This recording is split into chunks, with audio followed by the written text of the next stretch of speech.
सर्वांना सस्नेह जय जाऊ. राधाकिशन कराडे ऑफिशियल या यूट्यूब चॅनलमध्ये आपल्या सर्वांचे स्वागत करतो.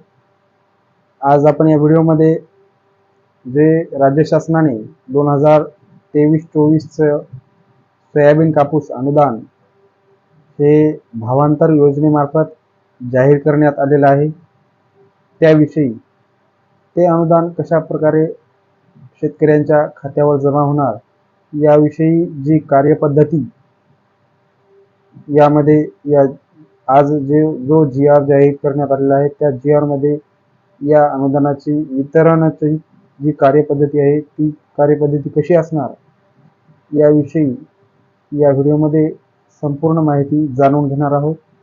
त्यामुळे हा व्हिडिओ शेवटपर्यंत बघा, कारण आपल्या शेतकऱ्यामध्ये बरेच संभ्रम आहेत की माझे 2 हेक्टर सोयाबीन, 2 हेक्टर कापूस असे मिळून 4 हेक्टर जमीन माझी ई पीक पाहणीमध्ये नोंदवलेली आहे, परंतु राज्य शासनाने 2 हेक्टरपर्यंत मर्यादा दिलेली आहे.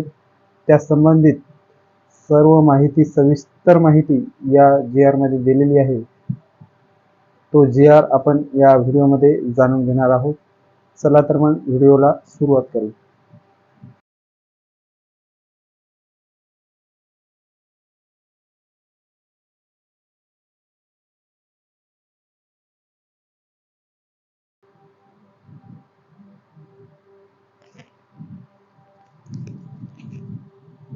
या ठिकाणी आपण बघू शकतो 2023च्या खरीप हंगामातील कापूस व सोयाबीन उत्पादक शेतकऱ्यांना अर्थसहाय्य देण्याबाबतची कार्यपद्धती अशा प्रकारचा हा 30 ऑगस्ट 2024 रोजीचा शासन निर्णय आहे.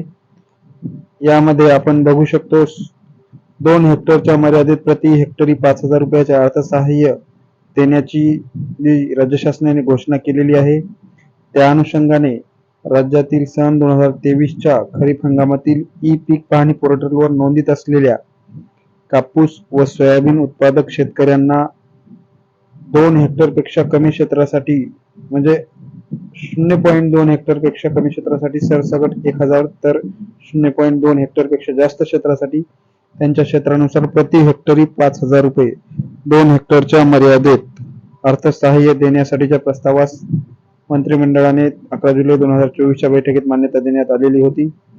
त्या अनुषंगाने हा शासन निर्णय या अर्थसहाय्याची कार्यपद्धती कशा प्रकारे असणार आहे हे या ठिकाणी देण्यात आलेलं आहे.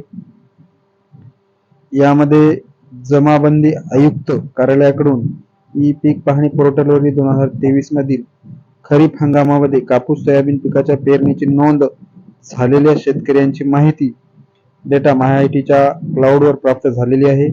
सदरची माहिती डेटा आयुक्त कृषी यांच्या कार्यालयाकडून जिल्हा, तालुका क्षेत्रीय यंत्रणांना उपलब्ध करून देण्यात आलेली आहे.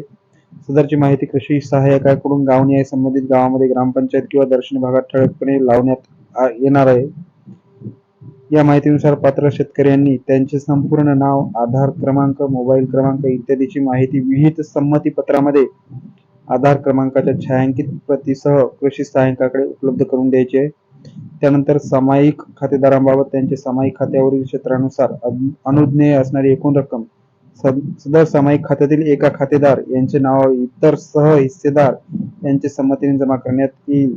त्यासाठी एकाच खातेदारास अर्थसहाय्य उपलब्ध करून देण्यास हरकत नसल्याबाबत संबंधित सर्व खातेदारांनी विहित प्रपत्रात त्यांचे ना हरकत पत्र आणि ज्यांच्या नावावर मदतीची रक्कम जमा करायची आहे त्यांचे संपूर्ण नाव, आधार क्रमांक, मोबाईल क्रमांक इत्यादीची माहिती विहित संमती पत्रामध्ये आधार क्रमांकाच्या छायांकित प्रतीसह संबंधित कृषी सहाय्यकाकडे द्यायची आहे. त्यानंतर शेतकऱ्यांकडून प्राप्त झालेले संमतीपत्र व ना हरकत पत्र तालुका कृषी अधिकारी कार्यालय स्तरावर गावनिहाय संकलित करून जतन करण्यात येतील. त्यानंतर MyITने तात्काळ वेब पोर्टल विकसित करून वरील प्रमाणे प्राप्त झालेला डेटा तालुका स्तरावरून या पोर्टलवर घेऊन तो प्रमाणित करून घ्यायचा आहे. प्राप्त झालेल्या या माहितीचे आधार प्रमाणीकरण करण्याची कार्यवाही वेब पोर्टलद्वारे करण्यात येणार आहे. यामुळे आधार क्रमांक बरोबर आहे किंवा नाही तसेच तो त्याच व्यक्तीचा आहे का याची खातरजमा होईल. MyITने ई पीक पाहणी पोर्टलवर संबंधित शेतकऱ्यांचे नाव, आधार प्रमाणे नाव जुळवणी करावी. त्यासाठीचे मॅचिंग पर्सेंटेज 90% पर्यंत ठेवावे. ई केवायसी झालेले लाभार्थी निश्चित करण्यासाठी आधार क्रमांक पीएम किसान नमो शेतकरी डेटा सेटशी जुळवावेत व उरलेल्या अर्जासाठी नव्याने ई केवायसी करण्यात येईल. म्हणजेच आपले जे आधार क्रमांक आहेत, आधार नंबर आणि आधारवर जे नाव आहे आणि जे सातबारावर नाव आहे हे सेम असणे गरजेचे आहे. त्या नावाची जुळवणी 90% असणे गरजेचे आहे.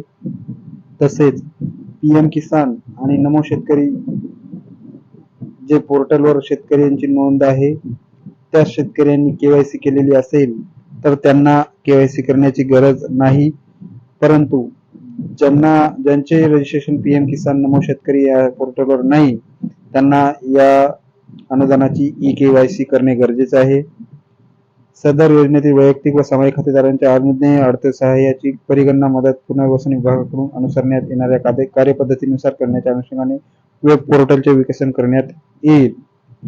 उदाहरणार्थ एक शेतकरी किंवा खातेदार यांच्याकडे सोयाबीन 2 हेक्टर आणि कापूस 2 हेक्टर क्षेत्र असे एकूण 4 हेक्टर क्षेत्र असल्यास त्यांना प्रति पीक 2 हेक्टरच्या मर्यादेत ₹5,000 प्रति हेक्टर नुसार दोन्ही पिकांचे मिळून एकूण 20,000 अर्थसहाय्य अनुज्ञेय राहील. ही सर्वात आनंदाची बाब आहे, कारण बऱ्याच जणांमध्ये संभ्रम होता की आमच्याकडे 4 हेक्टर नोंदणी केलेली आहे, त्याच्यामध्ये 2 हेक्टर सोयाबीन 2 हेक्टर कापूस, तर तुम्हाला त्या 4ही हेक्टरची मदत मिळणार आहे. इथे असे दिलेले आहे की प्रति पीक 2 हेक्टर म्हणजे सोयाबीन 2 हेक्टर असेल तुमचं, कापूस 2 हेक्टर जर असेल तर तुम्हाला 4ही हेक्टरचे मिळून ₹20,000 असे अनुज्ञेय राहणार आहे. तसेच यामध्ये एक पोर्टल तयार करण्यात आलेले, त्या पोर्टलवर आपल्या आधार क्रमांक टाकल्याच्या नंतर त्या आधारवर आपल्याला आपली माहिती दिसणार आहे. कृषी सहाय्यक वेब पोर्टल शेतकऱ्यांचा आधार क्रमांक, मोबाईल क्रमांक आणि नाव इत्यादी माहिती प्रविष्ट करेल. सदर माहिती तालुका कृषी अधिकारी यांच्या लॉगिन मधून पोर्टल यादृच्छिक पद्धतीने तपासली जाईल व जिल्हा अधीक्षक कृषी अधिकारी यांच्याकडे कार्यपद्धतीसाठी पोर्टलद्वारे पाठवण्यात येईल. सदर माहिती जिल्हा अधीक्षक कृषी अधिकारी यांच्या लॉगिन मधून पोर्टल यादृच्छिक पद्धतीने तपासली जाईल व आयुक्त कृषी कार्यालयाकडे पुढील कार्यवाहीसाठी पोर्टलद्वारे पाठवण्यात येईल. प्रत्येक तालुक्यातील 2 गावांची माहिती व त्यांना अर्थसहाय्याबाबत विभागीय कृषी अधिकाऱ्यांकडून तपासणी करण्यात येईल. कृषी आयुक्त यांच्याकडून पोर्टलद्वारे अनुज्ञेय अर्थसहाय्याची रक्कम राष्ट्रीयकृत बँकेच्या माध्यमातून संबंधित शेतकऱ्याच्या आधार लिंक्ड बँक खात्यामध्ये वितरित करण्याची कार्यवाही करण्यात येईल.